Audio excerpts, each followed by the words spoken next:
മരണം വരെ സംഭവിക്കാവുന്ന ഒരു യാത്രയായിരിക്കും അതെന്ന് കുറച്ച് പേര് വന്ന് സാൻഡയോട് പറയുന്നു. പക്ഷേ സാൻഡ അതൊന്നും കേട്ടില്ല.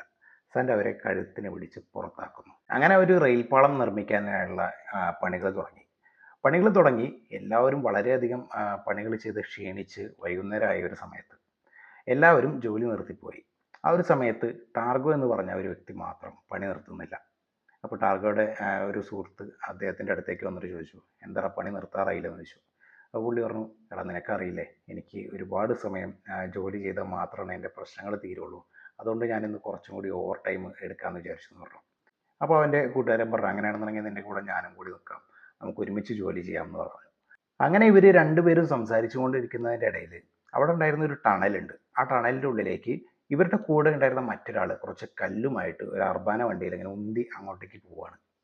ഇങ്ങനെ പോകുന്നത് ഈ രണ്ടുപേര് കണ്ടിട്ടുണ്ടായിരുന്നു. ഏകദേശം ഒരു അരമണിക്കൂർ കഴിഞ്ഞിട്ട് ഇയാൾ തിരിച്ചു വരുന്നത് കാണുന്നില്ല. ഇയാൾ ആ ഒരു ടണലിൻ്റെ ഉള്ളിലേക്ക് പോകുന്ന സമയത്ത് കാടിൻ്റെ ഉള്ളിൽ നിന്ന് എന്തോ ഒരു സാധനം ഇറങ്ങി വരുന്നുണ്ട്.